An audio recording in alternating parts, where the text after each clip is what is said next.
moment in that hearing was when the Special Inspector General testified that U.S. taxpayer dollars could be ending up in the hands of a terror organization.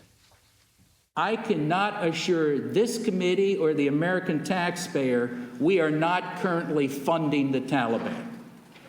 Nor can I assure you that the Taliban are not diverting the money we are sending from the intended recipients, which are the poor Afghan people.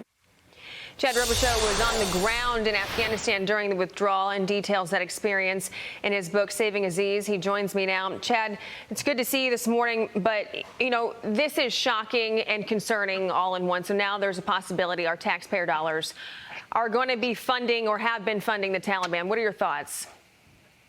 Well, I mean, actually, I'm not shocked. The Taliban flag is flying over Kabul, and we have to remember who the Taliban is. They're not a country. The Taliban is not a government.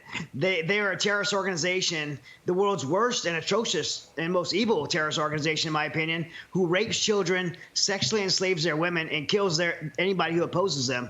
And we had this Doha agreement that says they're not supposed to allow terrorism to happen in Afghanistan. They are a terrorist organization, and we're giving them money, and we're trusting what they're going to do with that money. And then there's no congressional oversight. So Inspector General Spoko, nailed it. There's no oversight of this money. He's discovered that there's no oversight. We're sending it there. We sent $2 billion in U.S. aid and trusting a terrorist organization to do something good with it. Of course they're not going to do something good with it. They enslaved 20 million women. They forced us out of Afghanistan. I wouldn't even say incompetence of the White House, but I think to me, this isn't malfeasance or incompetence. This was deliberate decisions based on alternate agendas to remove the United States military from Afghanistan. And now we're looking at sending another $3.5 billion of money with no oversight at all. And that's where General Spoko's speaking about. And Inspector General Spoko speaking about, and the State Department is stonewalling him. USAID, no one's giving him the answers, and no one's speaking up for where this money actually is going. And the U.S. taxpayer dollars are being used by the Taliban to do terrorism. That's who they are. Yeah, an agreement doesn't mean anything to them. They are a terrorist group. I don't know what it's going to take for people to understand that, but, if it wasn't bad enough after they released that measly 12-page report on the disastrous withdrawal, I thought that was the biggest slap in the face to those 13 Marines who lost their lives and their families, not to mention America. But why, with all of this being said, why does Biden and the Biden administration keep allowing this to happen?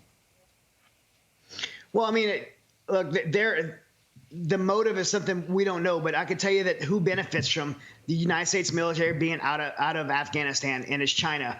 And that's not conspiracy theory. That's not a partisan statement. That is just facts. The United States military being in Afghanistan prohibited China from getting the mineral rights of the Hindu Kush Mountains for trillions of dollars in lithium. As soon as we moved out, within the next week, the Taliban gave China those mineral rights. In addition, China is able to move oil from Iran, sanctioned oil from Iran, without the U.S. military being there. China was pressuring the White House for us to move. And militarily, Bagram Air Force Base is the most strategic place in the globe between Iraq, Iran, Russia, and China. Our enemies did not want us there.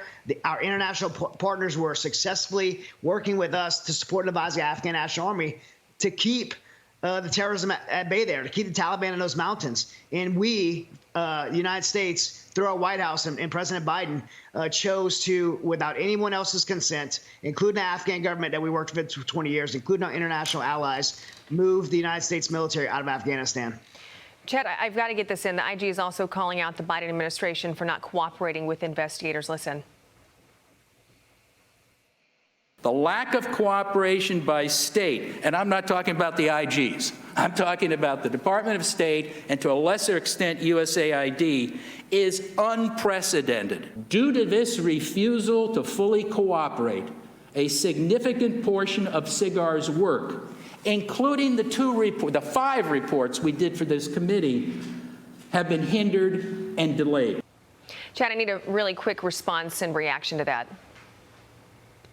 Yeah, I mean, the State Department was blocking the rescue efforts of the United States American citizens during the withdrawal. And ever since then, Secretary Blinken and President Biden's State Department has hid, covered up everything that's happened in Afghanistan, including that 12-page report that they did it themselves, by the way, which was a complete, joke that they would do a report on themselves, giving themselves A+ for this disastrous withdrawal that cost American lives and left the lives of our allies behind. Such an unfortunate situation all the way around, and I'm afraid the more time that goes by, the less likely we're going to get any type of answers. But you did go through that rescue mission in Afghanistan. You saved over 17,000 lives.